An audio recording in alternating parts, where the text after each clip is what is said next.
असां अॼु simple present tense discuss करे रहिया आहियूं. We are discussing simple present tense today and we have discussed two things in simple present tense. The first thing was usage, that what are those conditions, what are those situations in which we use simple present tense, and probably there may be 12 to 15 conditions or situations where we can use simple present tense, but we have just discussed 4 to 5 situations today in today's class.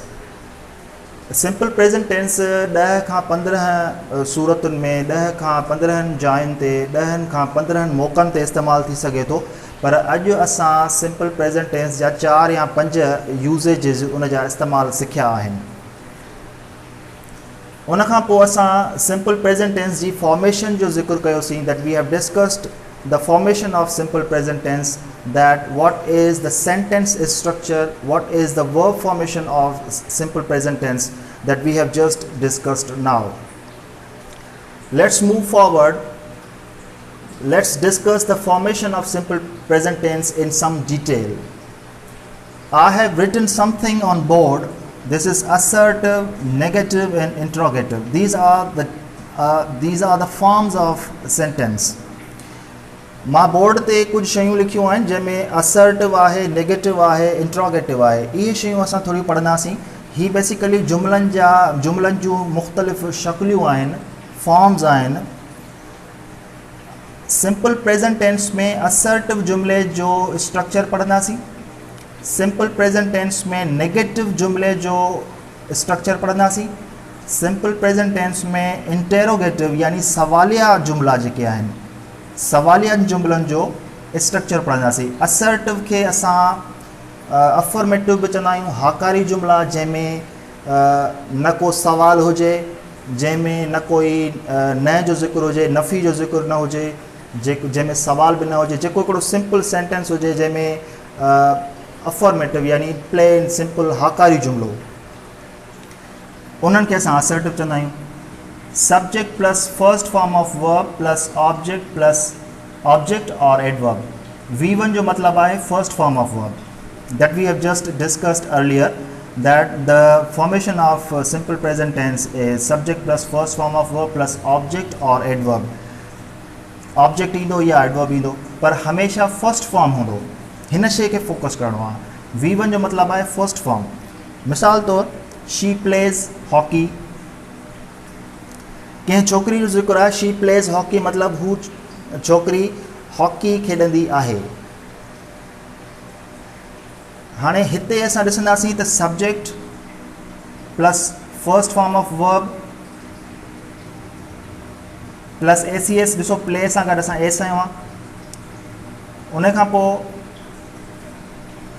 Plus object, she plays hockey, हूअ छोकिरी hockey खेॾंदी आहे. अॻिते हलंदासीं. Negative sentence यानी जंहिंमें नफ़ी जो ज़िक्र हुजे, नाकारी जुमिलो हुजे, जंहिंमें न चवंदा हुजूं. जी मिसाल असां सवेरे चऊं पिया त शी प्लेज हॉकी, छोकिरी हॉकी खेॾंदी आहे. हाणे असां चऊं था she does not play hockey, हूअ छोकिरी क्रिकेट हॉकी नाहे खेॾंदी. पहिरियां असां चऊं पिया खेॾंदी आहे, हाणे असां चऊं था नाहे खेॾंदी, माना असां न कयोसीं, इनकार कयोसीं. त अहिड़े क़िस्म जे नेगेटिव जुमिले में असां डू या डज़ इस्तेमालु कंदासीं, प्लस में नॉट इस्तेमालु थींदो ऐं फर्स्ट फॉर्म ऑफ वर्ब थींदो ऐं हॉकी थींदो. हॉकी मतिलबु object. She does not play hockey. हाणे हिन जुमिले खे ऐं हिन जुमिले खे थोरो कंपेयर कंदासीं, थोरी सम्झण जी कोशिशि कंदासीं त हिननि ॿिन्हिनि में आख़िर एॾो वॾो डिफरेंस आहे कहिड़ो. मिसाल तौरु शी प्लेज हॉकी, हिते प्ले सां गॾु एस इस्तेमालु थियो आहे. हिते she does not play hockey, हिते एस इस्तेमालु न आहे थियो. छो? असांखे इहा शइ यादि रखणु घुरिजे त जॾहिं बि जुमिले में सिंपल प्रेजेंट टेंस जो जुमिले में डज़ इस्तेमालु थींदो हुजे त उते फर्स्ट फॉर्म ऑफ वर्ब सां ACS न ई लॻंदो.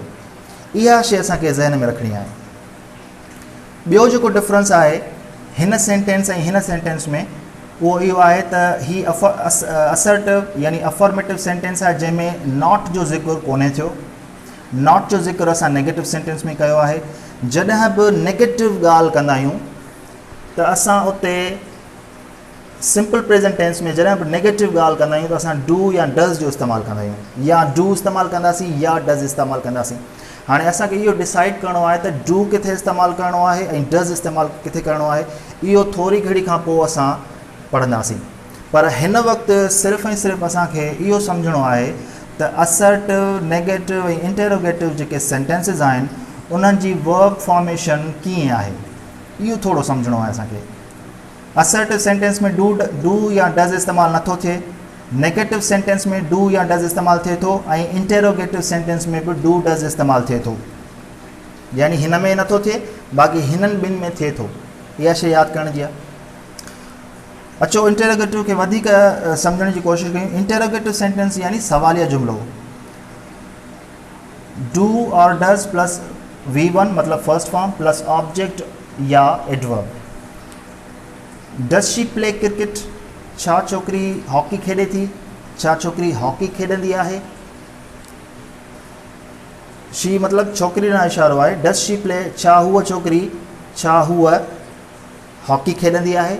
हिते असां सवाल पिया कयूं। हाणे ॾिसंदासीं त हिन में ऐं मथे जुमिले में कहिड़ो फ़र्क़ु आहे। मथे जुमिले में बि डज़ इस्तेमालु थियो आहे, हेठे जुमिले में बि डज़ इस्तेमालु थियो आहे। हिन में नॉट इस्तेमालु थियो आहे छो जो ही नेगेटिव हुयो, हिन में नॉट इस्तेमालु न आहे छो जो ही इंटेरोगेटिव आहे। पर हिननि ॿिन्हिनि में हिकु जहिड़ाई आहे। कहिड़े लिहाज़ खां हिकु जहिड़ाई आहे। हिन में बि डज़ इस्तेमालु थियो आहे, हिन में बि डज़ इस्तेमालु थियो आहे, ऐं डज़ सां गॾु प्ले इस्तेमालु थियो आहे, प्लेज़ न आहे। जॾहिं बि डज़ इस्तेमालु थींदो त फर्स्ट फॉर्म ऑफ वर्ब में ACS असां इस्तेमालु न कंदासीं। हिकिड़ी शइ आहे। डज शी प्ले हॉकी, छा हूअ छोकिरी हॉकी खेॾंदी आहे। जॾहिं बि सब्जेक्ट खां पहिरियां डू या डज़ अची वञे त उहो जुमिलो इंटेरोगेटिव यानी सवालिया थी वञे थो। बसि इहो फ़र्क़ु आहे। असर्टिव सेंटेंस ऐं इंटेरोगेटिव में घणो फ़र्क़ु कोन्हे को। असर्टिव सेंटेंस में सब्जेक्ट खां पोइ वर्ब ईंदो आहे। इंटेरोगेटिव सेंटेंस में सब्जेक्ट खां पहिरियां वर्ब ईंदो आहे, या सब्जेक्ट खां पहिरियां डू डज़ यानी वर्ब ईंदो आहे। डू डज़ बि हिकिड़े क़िस्म जो वर्ब ई आहे। त इहो जेको अॼु असां पढ़ियोसीं असर्टिव, नेगेटिव, इंटेरोगेटिव, चोथों फॉर्म बि थींदो आहे जंहिंमें इंटेरोगेटिव नेगेटिव यानी ॿई इस्तेमालु, नेगेटिव इंटेरोगेटिव ॿई इस्तेमालु थींदा आहिनि। पर उहो असां फ़िलहालु डिस्कस हिन में नथा कयूं, असां सिर्फ़ु हिननि शयुनि ते फोकस था कयूं।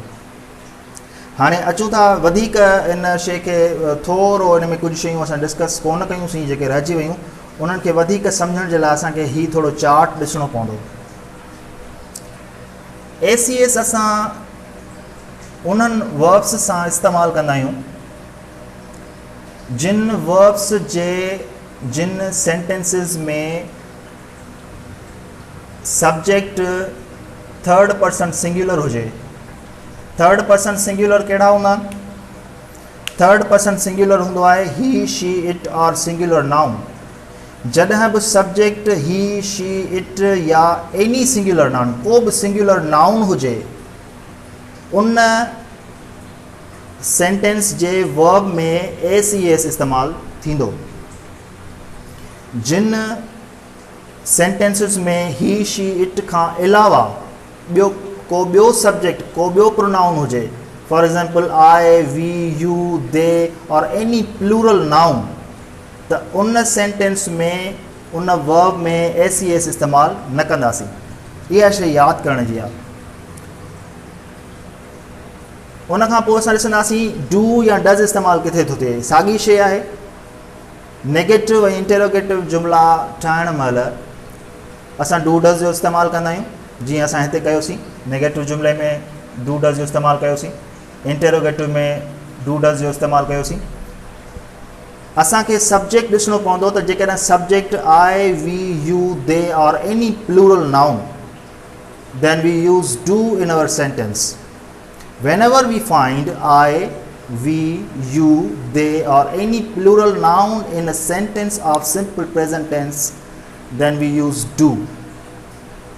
And whenever we find he, she, it or any singular noun in a sentence of simple present tense, we use does.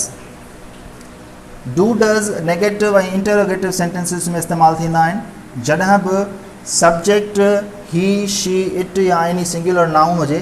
जीअं हिते शी इस्तेमालु थियो आहे, शी सां गॾु असां डज़ इस्तेमालु कयो आहे, शी सां गॾु डज़ इस्तेमालु थींदो। पर जेकॾहिं हिन जॻह ते आए हुजे हा त पोइ असां डू इस्तेमालु कयूं हा। पोइ मां लिखां हा डू आई प्ले हॉकी, छा मां हॉकी खेॾंदो आहियां। जीअं मिसाल हिते आहे आई प्ले हॉकी, हिते एस एस इस्तेमालु पोइ मां न कयां, आई सां गॾु एस इस्तेमालु न थींदी। सो हिकिड़ी शइ इहा डिस्कस कईसीं। उन खां अलावा असांखे इहो ॾिसणो आहे त कहिड़ा वर्ब्स आहिनि जंहिंमें असां ES लॻाईंदा आहियूं ऐं कहिड़ा वर्ब्स आहिनि जेके असां जंहिंमें असां S लॻाईंदा आहियूं। असांखे थोरो रफ आइडिया यादि करणु खपे त जंहिं बि वर्ब में OS SS SH CH या X आख़िर में अचे उन्हनि सां ACS इस्तेमालु थींदो। मिसाल जीअं वर्ब आहे टीच, हाणे हिन जे आख़िर में CH थो अचे त इन सां ES इस्तेमालु थींदो, यानी टीचिस थी वेंदो। सिंपल प्रेजेंट टेंस में टीच खे अगरि असां लिखूं थर्ड पर्सन सिंगुलर सां त टीचिस थींदो। जीअं हिते असां प्लेज़ लिखियो आहे, प्लेज़, त ॾिसो वाए हिन में शामिलु कोन्हे को।